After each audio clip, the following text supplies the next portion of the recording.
evening and welcome to another edition of Afrika Speaks, coming to you live on Pan-African television. I am your host, Rashida Abubakar. Across Africa, the struggle continues, from protecting communities from diseases to fighting for control over the continent's natural resources, food and ideas. Tonight, we look at Ebola crisis in DRC, mining reforms in Burkina Faso and Mali, the legacy of Fidel Castro, and the Nyansa Future Conference held at Academic City University. Let's begin.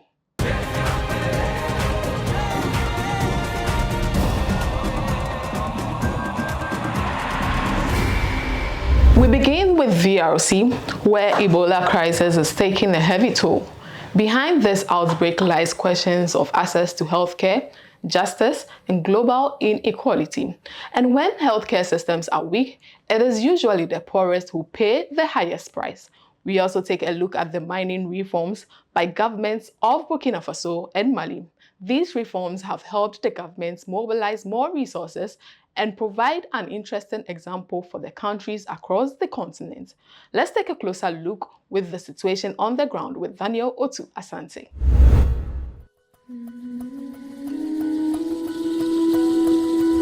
Welcome. Tonight in the Spotlight segment, we turn to the Democratic Republic of Congo, where an Ebola outbreak has become a public health catastrophe and a political indictment of the global health system. As of the beginning of the week, the disease had killed more than 2,325 people and infected more than 4,945, marking the deadliest Ebola outbreak in the DRC. The UN warned that one person is dying every 30 minutes. Ebola is winning. UN officials said we cannot let the virus outrun our response. By confirmed deaths, this is already the second largest Ebola outbreak ever recorded, behind only the 2014-2016 West African epidemic, which killed more than 11,000 people. Too many patients are still reaching care too late. Earlier reporting found that more than two-thirds of the deaths were happening in communities. Outside treatment centers, Reuters reported that the fatality rate has climbed sharply, while health authorities struggle with delayed diagnosis, conflict, and overwhelmed medical services. But we must ask, why is this happening with such devastating force? The Bandubayo strain driving this outbreak has no approved vaccine or treatment. Yet, the crisis is not simply a story about a dangerous virus. It is a story about poverty, war, neglected public infrastructure, and an international health system structure around profit and geopolitical power. Austerity and privatization have weakened Africa's health systems, while vaccine and medical access remain profoundly unequal. Without public investment, unequitable access to treatment, and international solidarity, sustainable response to outbreaks like these are impossible. In the case of the Democratic Republic of Congo, we can't talk about the response to the outbreak without mentioning the country's resources and the war around it. Eastern Congo is rich in minerals, yet have not benefited the people of the country. Instead, they have become a reason for war, in which DRC's neighbors, Rwanda and Uganda, have played a key role. These countries have been backed by Western powers, which continue to look for ways to control as much of the DRC's resources as possible. The response to the Congo's Ebola crisis requires immediate strengthening of the public health measures, as well as an answer to the larger issues facing the country. The people of Congo do not need pity. They need solidarity. They need sovereignty and justice. While communities in the Congo confront deadly health crisis amid conflict and resources extraction, governments in the DRCs are challenging the old model in which Africa exports raw resources while foreign corporations capture much of the values. In Burkina Faso and Mali, mining reforms are increasing state participation, expanding public revenues, and pushing for greater national control over gold.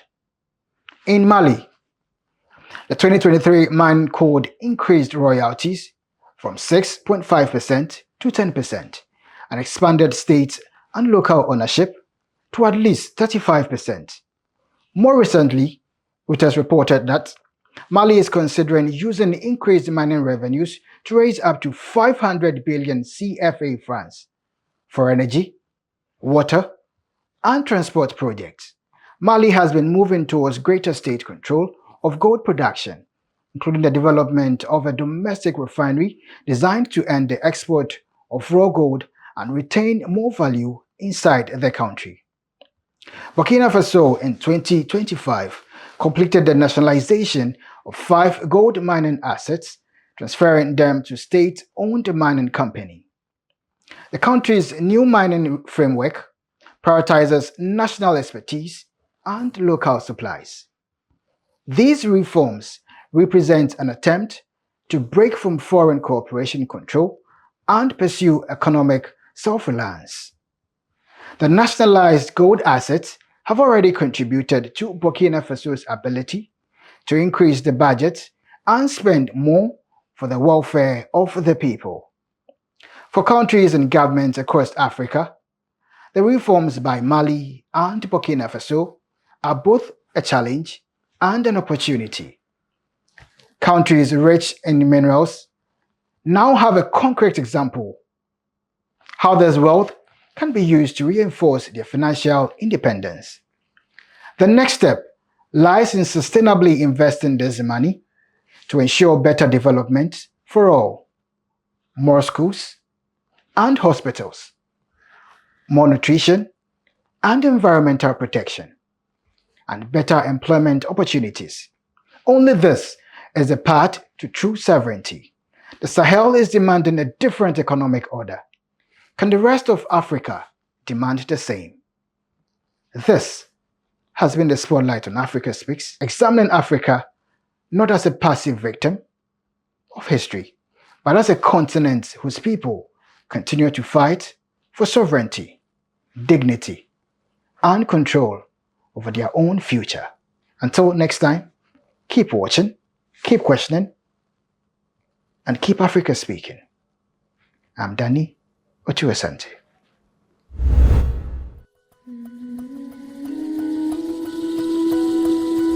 The 10th birth anniversary of Fidel Castro, who remains an inspiration across the world.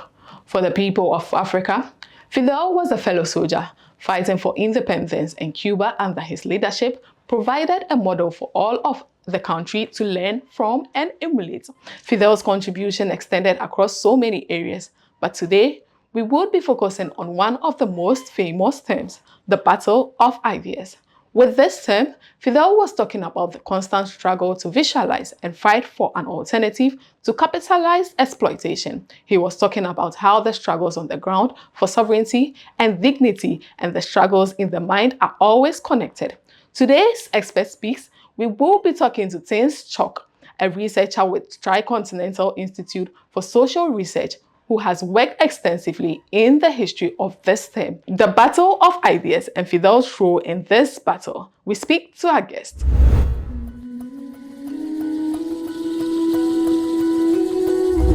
A very good evening to you, Comrade Tins Chak. This is the Expert Speaks segment of Africa Speaks. Today we are talking about the centenary of Fidel Castro. About a week ago, the whole world was celebrating Fidel Castro for his outstanding performance in the struggle for liberation, not just in Cuba or Havana alone, but also around the world and mostly in the African countries. But we want to link this a bit to the Battle of Ideas. So can you tell us the Cultural Congress of Havana? The Cultural Congress of Havana took place in 1968 and is not really talked about much or remembered today. Can you please tell us why you think it is important in today's discussion in 2026? First of all, thank you so much for having me. It's an honor to be here at Pan-African TV. And I think as you introduce, it's not only important to return to this, not very much discussed Cultural Congress in Havana, not just because of the centenary of Fidel Castro, but because we're still confronting that very same question, which is around imperialism. Right. And today, I think many of the projects in the global South that are fighting for sovereignty, for socialism, are trying to understand how do we confront imperialism in this hyper-imperialist stage? One of the things we've seen is that the global South has grown substantially, from economically specifically. But when we look at the other aspects like military or financial, or even the information and cultural aspects, they remain concentrated in the powers of the US-led imperialist bloc. And this Congress in Havana in 1968 understood that. They understood that imperialism takes the form of many of these dimensions. It's a total system. And so that the liberation struggles also had to understand it in its totality. Just having sort of formal political independence, which at the time many African Asian countries had just won or about to win, wasn't enough if a people lack the economic, scientific, technological, intellectual, and cultural capacity to determine our future and protect our sovereignty. So even though we live in a very different conjuncture from 1968, that was the time when there was the Vietnam War. Vietnam was confronting the largest military power on earth. Cuba had just had its revolution. We had armed liberation movements across Africa. But today we're living still under the yoke of imperialism. So we think it's important from the Tricontinental to study this history and to advance our battle of ideas today in 2026. Right.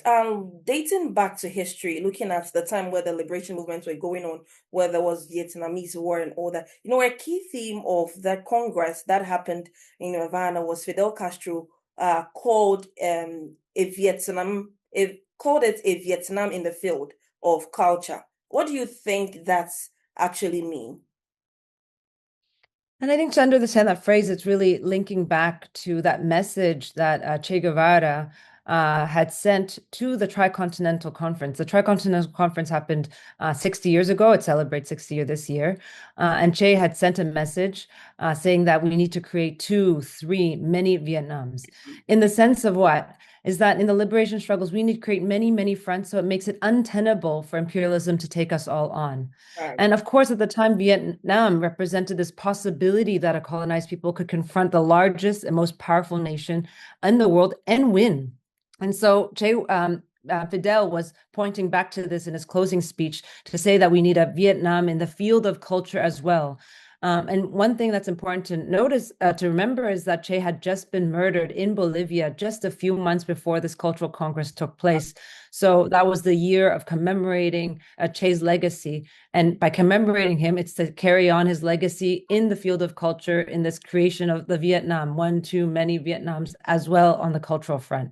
And I think that is a really powerful message for us to think today. I mean, you all work in media with the Pan-African television. We need to build our communications on many fronts. And I think that's a lesson that we can learn from and study as well. Right. So finally, tell us, what kind of space did you think that the liberation struggle of the global South, especially in Africa, find in Havana? Do you think that the Congress was very relevant to them, and how was it relevant? I think the African delegation that was part of this was absolutely essential because they were not coming as movements that were arriving in Havana, to say, oh, we're victims of colonialization or we need solidarity, but they were actually movements that were from the trenches, literal trenches, developing revolutionary practice and developing revolutionary theories and knowledge.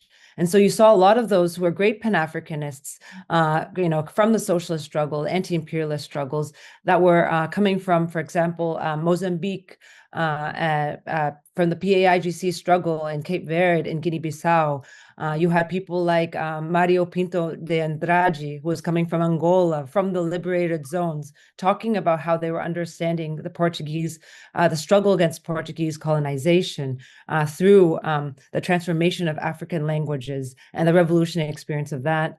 We had also people from the PAIGC talking about not only is national liberation a struggle for political liberation. It is also an act of culture. That's something that Amilcar Cabral spoke a lot about. National liberation itself is an act of culture.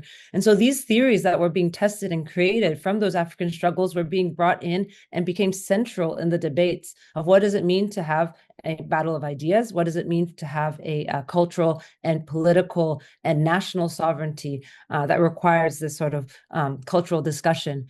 And I think another thing that was really interesting there is many of the debates were around the question of the negritude movement, which at that point had already been about 3-4 decades into the discussions. So, of course, the question of race, and I think the conclusion from that discussion was that the question of race is essential, but racial and cultural identity cannot be the basis of emancipatory project alone. It has to be connected with the class project, with the national project. If not, it can descend into basically descend into a kind of nationalism that we do not want to see. And that was already happening in some places in the African continent, as well as in some places in the Caribbean, like in Haiti, that was already had turned to a kind of a very Black nationalist, quite authoritarian regime under Duvalier. So these are very live discussions, I think, still relevant for our times today, where there's a lot of identity politics that kind of mask the class struggle that we're still waging today.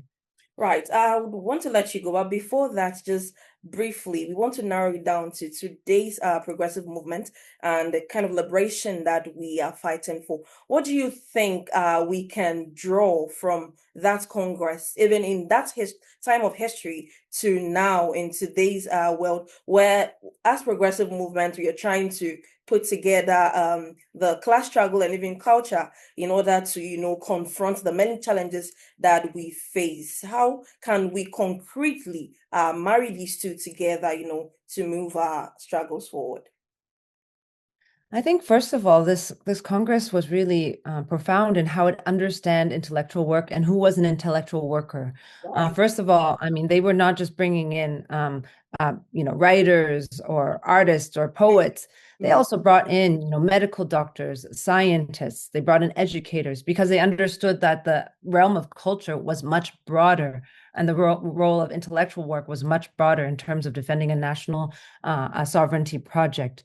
And I think what was important, it's not about what positions should intellectuals hold. It's actually the relationship of intellectual work in relation to revolutionary struggle. These were people who were largely embedded in these revolutionary struggles. They were practicing, they were members of political parties, of liberation movements. They weren't sort of, it wasn't a work of charity or work of solidarity in that sense. They were militants in that sense as intellectual workers, kind of recovering this tradition of what we think about organic intellectuals, right? Intellectuals that emerge from their class and emerge from their struggles.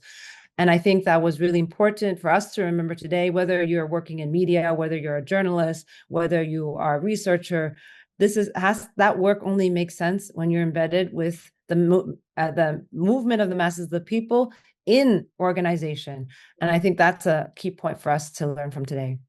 Right. Thank you very much, Comrade. Thanks for enlightening us and making us know that it is important, in as much as the political struggle is important, that we need to also marry it with our cultural struggles and communications. Thank you very much. We are glad having you today.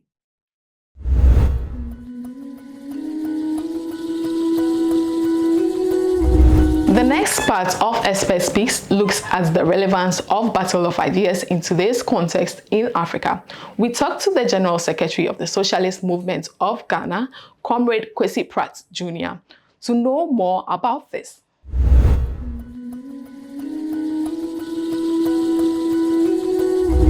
You're welcome to the second segment of Expert Speaks, live right here on Pan-African Television, where we would be discussing the relevance of Battle of Ideas, a famous term used by Fidel Castro.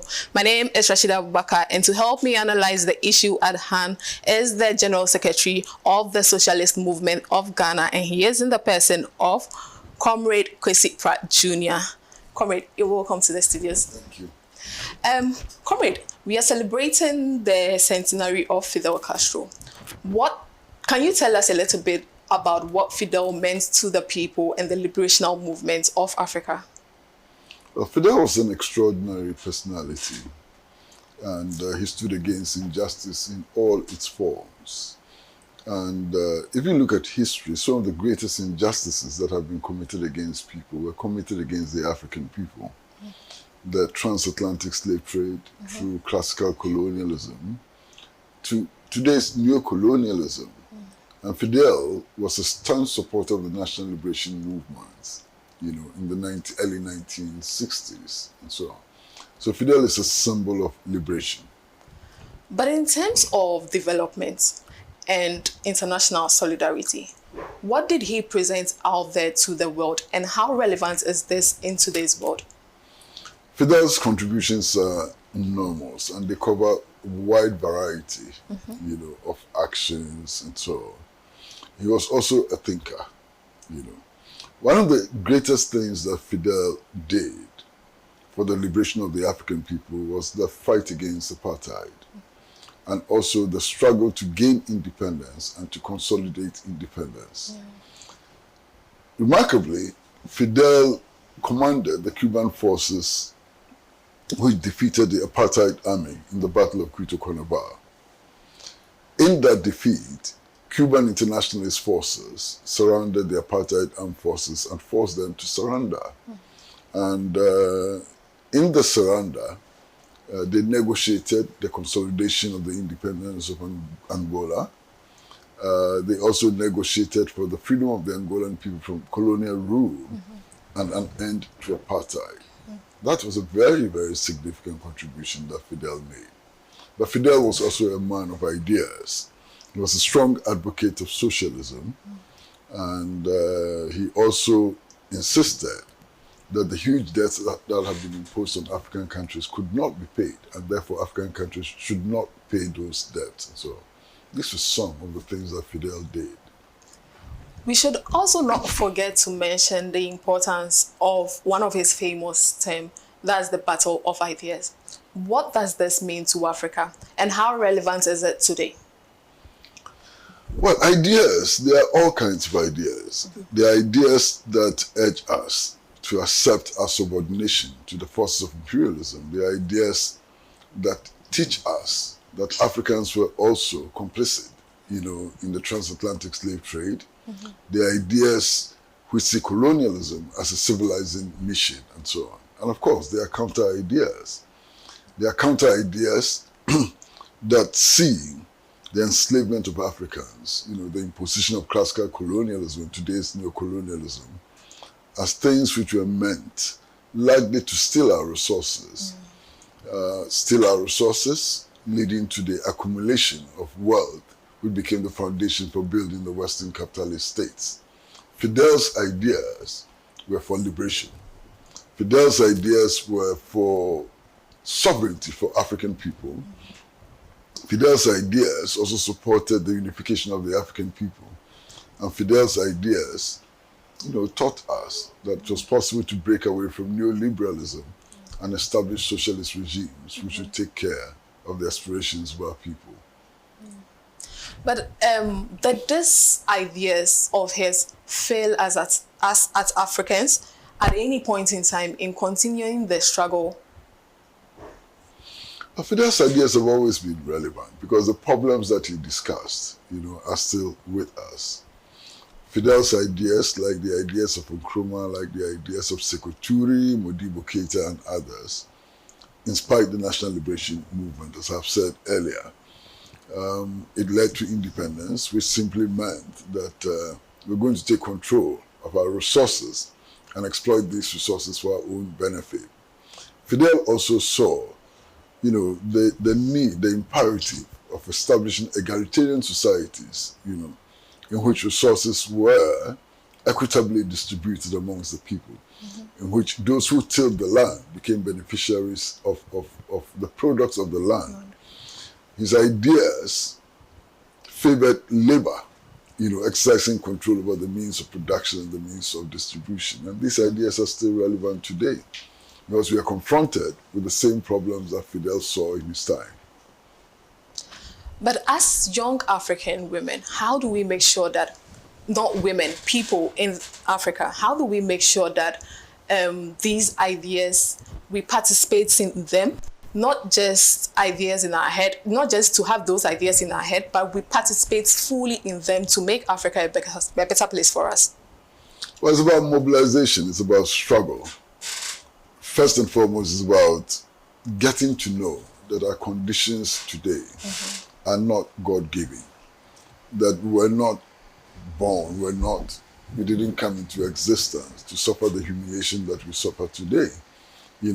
First of all, is to realize that we, like all peoples everywhere in the world, can take control of our destiny, and that we can use all the things around us, the frequencies around us, the land around us, the mineral wealth buried in our soil, and so on, to solve the concrete problems which confront our people. And the concrete problems which confront our people are many. For example, inadequate housing stock, lack of access to health services, lack of access to education, the relevance of the right education to upliftment, and so on. All of these are things, that feature prominently in the makeup and thinking of Fidel. And your question is, so what do we do? Yeah.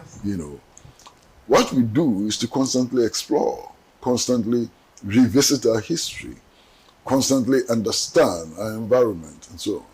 And having understood our environment, having understood our history, and so on, to use the knowledge as a tool for mobilizing our people in struggle against the forces which are responsible for our underdevelopment. But, Comrade, what do you think about people that say that revisiting our history is one of the biggest problems we are facing? Why don't we just forget about the past and move on?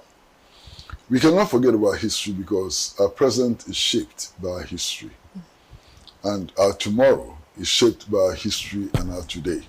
So there's a continuum, there's a link between history, the present, and tomorrow.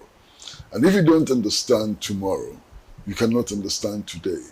And you cannot dream about tomorrow. And that is why it's absolutely important to focus attention on our history.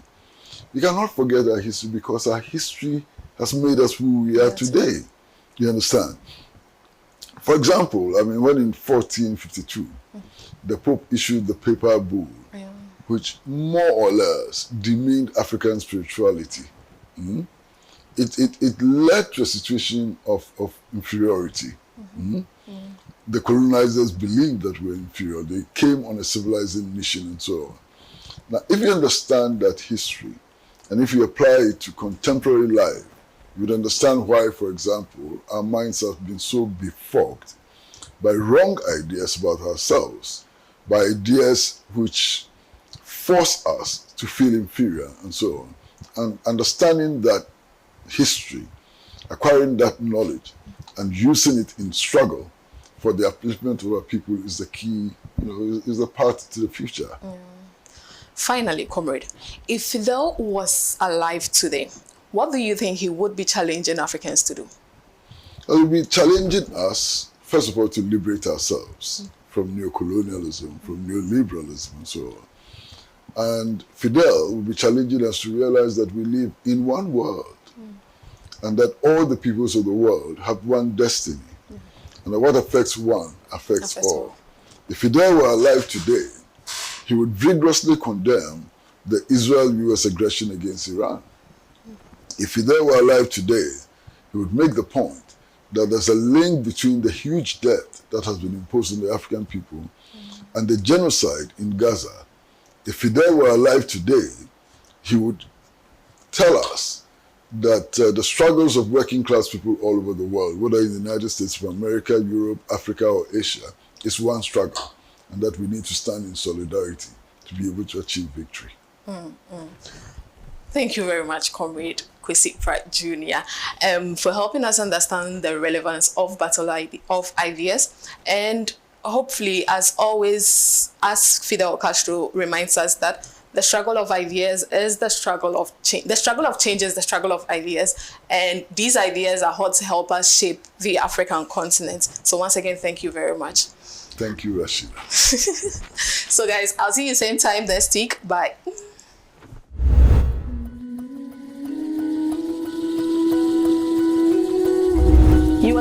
watching Africa Speaks on Pan-African Television. In our dispatches, we turn to Nyanza Futures Conference, held on 14th and 15th August 2026 at the Academic City University in Hacho, under the theme, From Adaptation to Ownership, Shaping Africa's AI Future. The conference brought together voices from technology, policy, academia, business, and civil society to ask an important question. Let's take a closer look at the ideas shaping Africa's digital future.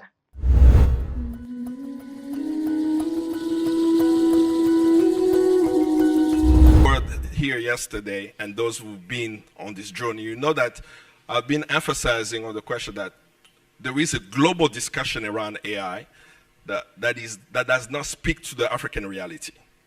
So whenever we go out of the continent, end up in these fancy hotels and conference rooms with these fancy mics, they talk a lot around data, the impact of data centers, environmental challenges around it. And then when I come back to Accra, what do I have? Dumso, right? How do you discuss data centers in a context where, even if we have the power, we actually need to provide electricity to people, right? So that's the challenge that we have. So how do we have that conversation? So that's how we start thinking about, we need to have a collective wisdom. I'm told that Nyanza is wisdom, right? I hope I'm pronouncing correctly. When we were doing our research, what is wisdom in a local language, right? They said Nyanza is the word. So we need to have a collective wisdom, because some of us techies, we think we know it all. But I believe the people know more than the techies. So how do we create an environment where once a year, after we do these monthly meetings, once a year, we're gonna come back and gather and get that collective wisdom that's gonna shape the future. So I'll do it very quickly, right? So we felt that the representation of data center is Timbuktu. I know someone yesterday already mentioned that that building was Timbuktu, right? So when we speak about data centers, the library in Timbuktu is our data center. The cleric who's actually writing, right, the stories or the traditions, right, is the data annotator in the context of us. And then our storytelling, that's where the education happens. That's where knowledge is produced. That's how knowledge is passed on, right? It's data creation. And we are looking into what they want us to look at. But we are not sure, right? We happen to have some tablets that tell us that we need this type of world with Elon Musk going up, right? Is this the world that we want to see? That's the question. But we believe in the shape in the center. Anybody know what the shape is? I'll try to pronounce it. I hope I pronounce it well. Dentium symbol, right? Does anyone know about the dentium symbol? The crocodile, right? And then the essence of the crocodile is the crocodile lives in water, yet breathes air. The crocodile didn't become a fish, right? He stayed a crocodile, both on earth and in water. So as African people, are we going to become a fish? Are we going to take everything that's given to us or adapt to the reality? That's why we have the theme. And the question they asked you was, is this AI? You'll be surprised. It actually was AI, right? So for those of you who come monthly, you know that we organize the panels every month, and we design our flyers with AI, because in our context, it's quite expensive to get graphic designer. That's what we do. We get a flyer, we get it out to you. But Professor Benjamin helped me a lot. So whenever we engaged her to be the keynote speaker, I was very excited. I said, because she wanted to come. We've been talking about this for almost a year. Like, I'll be there. So I sent her the first graphic. She said, oh, it looks great, but I can't have my face on the AI flyer. And then it started making me think, right? And she said, you can get a local artist to draw it. You don't need AI. So the version you're seeing is actually a local artist who drew it. 2 local artists, right? Where we engaged 2 local, one of them at the André Bloin Cultural Center in Kinshasa. He drew it. He understood the concept. He drew it. And then the graphic designer here in Ghana, Ravi Alote, I hope he's watching. And the team has been working with him, redesigning slides. So a graphic designer in Accra did the finishing and the painting and everything else. So 2 artists actually worked to capture. So the question, as she pushed me also to think through is, when and how do you use AI where you are not necessarily stealing from the labor of artists, right? Because the beautiful image that's produced is a collective knowledge of many artists. That's why it looks quote unquote beautiful. So it made us think to say that for the conference, we cannot use AI for that. And with that said, I would like to bring Professor Benjamin to give a keynote address. Thank you so much for being here with us. Everything that we can see with our eyes started in someone's imagination. They first had to imagine something called a podium before they could build it. That goes for simple things like a podium, but that goes for complex things like an educational system or a healthcare system or software or the phone in your hand. Before that thing could be produced as a physical object in your hand, it had to start in someone's imagination. And so that means that what we imagine today will be materialized tomorrow. And if we fail to imagine the future that we want, that future will never be able to materialize. Which means that imagination is a battlefield. Imagination is a battlefield. That means that there are competing imaginations that are fighting over which one is going to materialize in the future. And so as we think through that, I want to share with you just a little bit about how I came to think seriously about imagination, because I'm trained as a social scientist. My degrees are in sociology and anthropology, in genomics, in data science. So why is this person who is a social scientist thinking about this thing called imagination? It seems like it's far in the sky. It started when my first job that I started as a professor, and I was trying to learn what's the best way for people to learn. How do we actually teach people? And I came across a famous study that was conducted by NASA, you know, the ones that send the spaceships in the universe. And they did a study when they wanted to try to figure out how to hire people to work at NASA. What kind of tests can we give them? And they were looking for this quality that they called divergent thinking. What is divergent thinking? It's the ability for us to look beyond what's right in front of us and come up with many different ways of thinking through a problem. So you don't just find one answer, you find many answers. So they said, how are we going to find this quality in people? And so what they did was they started to study kids. Over many, many years, they looked and tracked 1,600 children. And every year, they gave them a test to figure out, do they have this divergent thinking? And what they found was, among 5-year-olds, when they first started, almost 100% of the children that were tested had this quality of divergent thinking. Then they tested them again and again. Once they were 15 years old, guess how many had it? 12%. They tested again and again. And by the time that they were adults, only 2% of those children still had divergent thinking. What does that mean? What happened from the time they were 5 to adults? They went to school. The longer that they were in school, the less they were able to think beyond what was right in front of them. They knew how to answer the tests and get the right answer, but they couldn't see beyond that. They only saw what was right in front of them. And that's not the kind of people that NASA wanted. They were trying to identify genius, and they said the 5-year-olds are all geniuses. By the time they're adults, they're schooled. Do any of you relate to that? Do you think that your school that you go to now helps you in divergent thinking?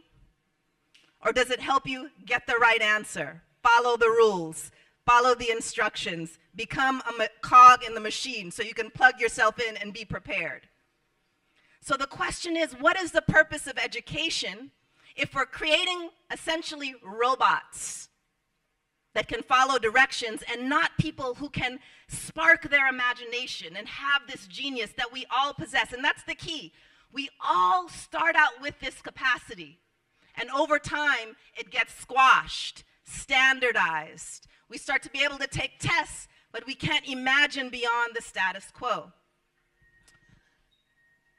That's very convenient for those who want to monopolize power. Education becomes a way to control us so that we can fit into their imagination. These are people who we're taught to admire, but they actually benefit from us not cultivating our own genius, our own imagination, because you think that they're the geniuses. And so partly what I want to do in this next few minutes is to help squash this idea that this is the genius and this is the imagination that we're trapped inside of. Some call this group the broligarchy. Some call them the nerd Reich. I prefer the term artificial intelligentsia, because what they're doing is they're wrapping their self-interest and making it seem like it's universal, like it's humanistic. And we are taught not to question it.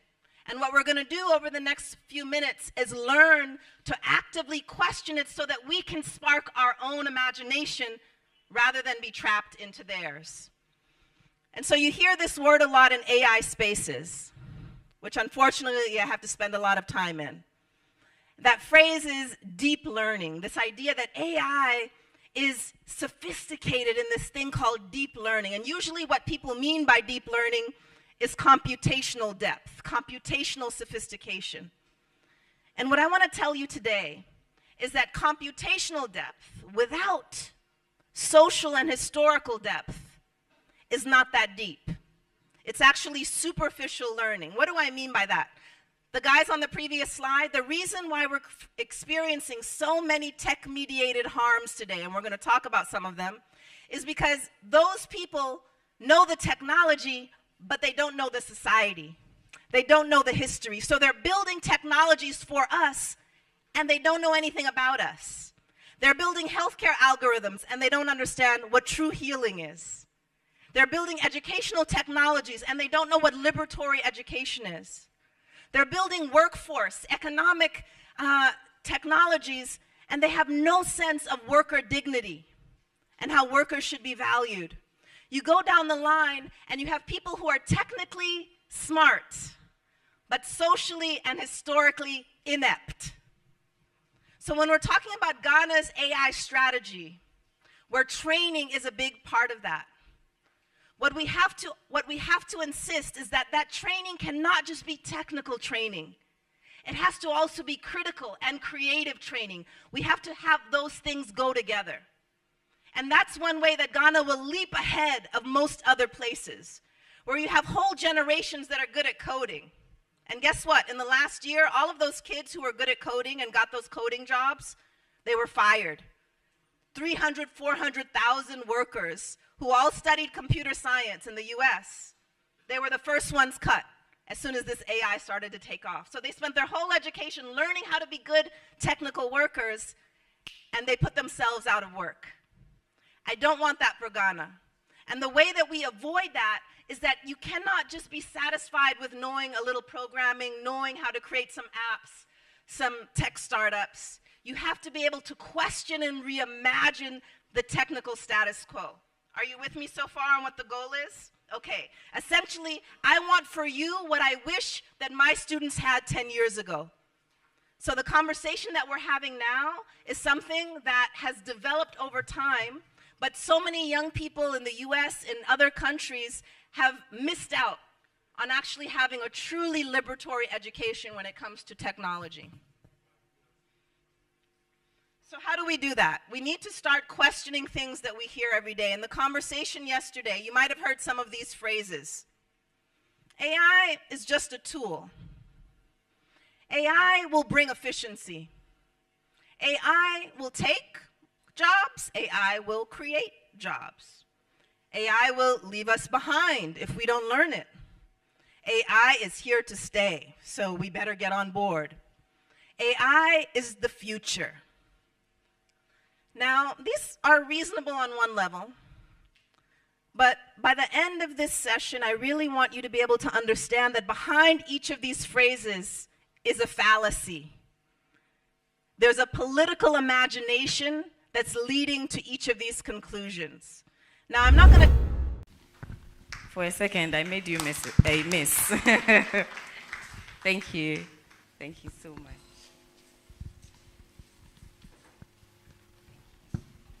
Thank you. I've been running around a lot today. This will probably be my third or fourth engagement for the day, but I'm exceedingly happy that somehow I've managed to make it here and make it here on time and in time. Thank you for the opportunity. Please do permit me to just go ahead and read my speech. Who tells Africa's AI story? Distinguished guests, policymakers, academics, innovators, entrepreneurs, members of civil society, friends from the media, students, members of the Beyond AI community, ladies and gentlemen. It is a privilege to join you today at Nyansa Features 2026 for this important gathering on the future of artificial intelligence in Africa. The theme, from adoption to ownership, shaping Africa's AI future, invites us to think carefully about our place in this technological moment. To ask whether Africa will merely receive technologies designed elsewhere or participate fully in determining what is built, what is governed, how it is governed, who benefits, and what values guide its use. The theme also asks us essentially to evaluate our place in this new and advancing technology.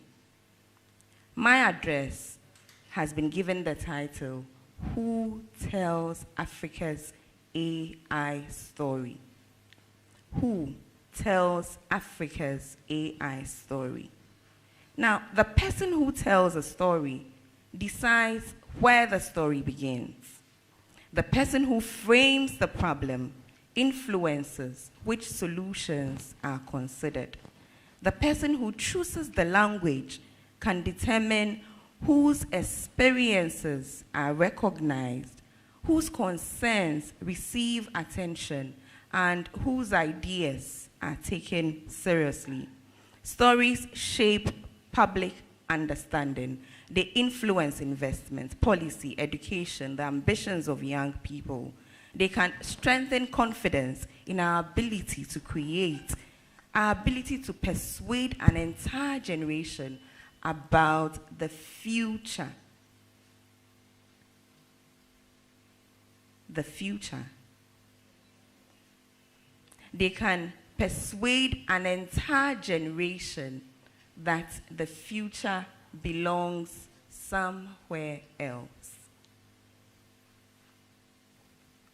This is why the story Africa tells about artificial intelligence matters.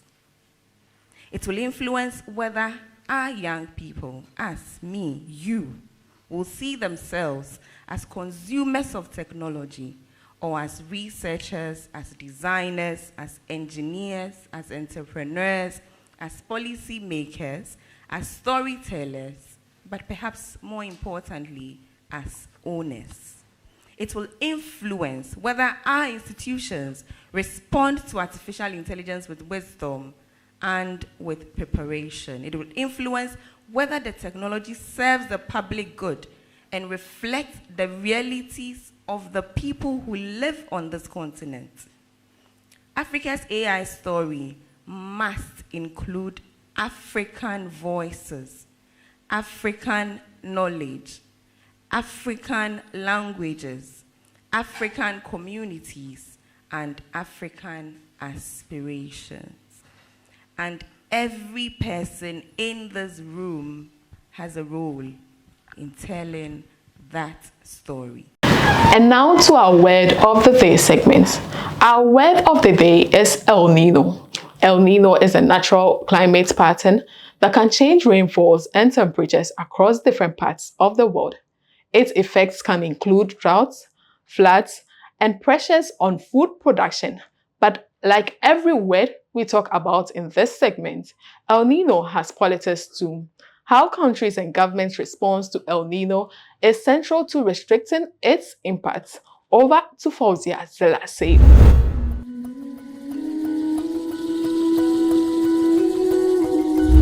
Hello everyone, I am Fauzia Zelasey and welcome to Word of the Day on Africa Speaks. Today's word is El Nino. What comes to mind when you hear the words El Nino? It may sound like a simple weather term, but El Nino is a powerful climate phenomenon, and today international agencies warn that it threatens to deeply exacerbate the hunger crisis across Africa. El Nino occurs when surface waters in the tropical Pacific Oceans become unusually warm. Right now, the strongest El Nino in 75 years is brewing. But why should Africa care about what happens thousands of kilometers away? Climate systems are interconnected, and because El Nino strikes a continent already struggling with various socioeconomic challenges, it also strikes a continent that is home to 309 million of the 645 million who suffered hunger globally last year. Across Africa, El Nino produces dangerous impact. A recent article in Breakthrough News explained that in Southern Africa, El Nino will be associated with a shortage of rain during the principal agricultural seasons between October and April. This transitions from drought-resistant millets and tubers to maize as a main staple food under colonialism has made the region highly vulnerable to crop failure and shortages. The worst impact may be in Eastern Africa. El Nino has historically been associated with poor harvest due to reduced rainfall in countries such as South Sudan and Sudan, which faces some of the worst hunger crises in the world. Other countries that will be affected are Ethiopia, Eritrea, and Uganda. In the eastern part of the Horn of Africa, flash floods and landslides caused by excessive rains and overflowing rivers between October and December threaten to destroy crops, damage homes and infrastructure, and displace communities. The consequences are particularly there for Somalia, which also remains one of the hungriest countries in the world. In other words, one climate phenomenon brings drought to one region and flooding to the other. In both cases, it directly threatens food security, dismantles livelihood, and drives family into acute hunger. It is important to remember that El Nino is a natural phenomenon and not the same as climate change. They are two different things. However, the two interact. Global warming intensifies these extreme weather events, forcing African communities who contribute the least to global climate change to pay the heaviest price. However, the governments of our continent are not prepared to address such crises. Decades of IMF policies have destroyed their ability to plan for disasters or respond when a catastrophe hits. Our government has reduced dependence on international aid and expertise. In many of the areas that will be affected, wars have destroyed societies and displaced millions. Many of these conflicts are due to the interventions of foreign powers, which use them to extract African resources. Africa cannot respond to crises such as El Nino without building on our capacity to plan for emergencies and protect our vulnerable. A climate phenomenon is not separate from the wars which devastate our continent. El Nino is not a warning ocean thousands of kilometers away. Think about the African farmer waiting for rain, the family home destroyed by flooding, food prices, food security, and livelihood. Think about how governments can build societies capable of protecting its people. Understanding a word is not simply knowing its definition. It's about understanding the world behind the word. My name is Fauzia Zila Seidu, and El Nino has been word of the day. See you same time this week.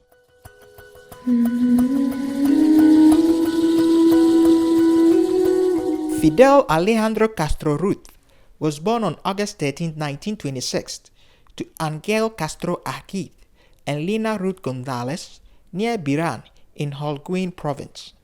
Having attended schools in Santiago de Cuba and Havana, he proved his worth as an accomplished athlete, excelling in track and field, baseball, basketball, and table tennis. In 1945, he enrolled at the University of Havana, majored in law, and became particularly active with politics as an avowed leftist. 2 years later, he joined the Party of the Cuban People or Orthodox Party, Partido Ortodoxo, founded by veteran politician Eduardo Chibas. After participating in Bogotá, the massive rioting that took place in Colombia following Eliezer Gaitan's assassination in 1948, he graduated from the university 2 years later, but his disillusionment continued unabated with the US-backed regime of Fulgencio Batista, who ousted President Carlos Pirioso Caras. On July 26, 1953, he led about 160 men in a suicidal attack on the Moncada military barracks in Santiago de Cuba. This failed attempt ended with him being sentenced to 15 years in prison. While defending himself in court, he uttered his 2-hour speech, quote, "History will absolve me," unquote, which became the manifesto of his 26th of July movement, formed with the help of Raúl Castro and Ernesto Che Guevara. He was amnestied 2 years later, but led an armed expedition on December 2, 1956, of 81 men, which also backfired. Following a strategic retreat, he established a guerrilla base in Sierra Maestra and fought unrelentingly against Batista, whose forces were defeated on December 31, 1958. The charismatic leader assumed power on January 1, 1959, with an overwhelming popularity and adopted socialist measures which transformed Cuba's fragile economy. Under his tenure, the country enjoyed immense progress, especially in education and healthcare. Aligning himself with Russia, the United States came to oppose his regime and unsuccessfully attempted to remove him by assassination, economic embargo, and counter-revolution, including the Bay of Pigs invasion in 1961. A visionary who showed massive resistance to US pressure and economic sanctions, he deployed thousands of troops to aid leftist regimes in Nicaragua, Grenada, Chile, and Angola. Outlasting 11 US presidents, he died aged 90 on November 25, 2016. His famous quote, unquote, "A revolution is not a bed of roses. A revolution is a struggle between the future and the past," unquote, still resonates in our ears.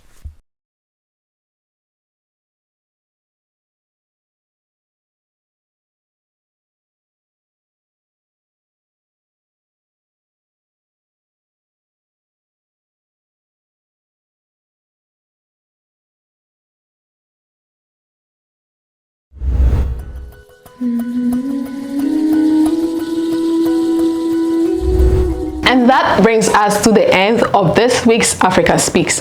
From public health to natural resources to food sovereignty, political ideas, and the memory of those who fought for freedoms. Tonight's stories reminds us that Africa's struggles are connected and so are the possibilities of change. Until next time, keep questioning, keep learning, and keep listening to the voices shaping the continent. Because Africa must speak, Africa must be heard. I am Rashida Abubakar. Enjoy the rest of our programs.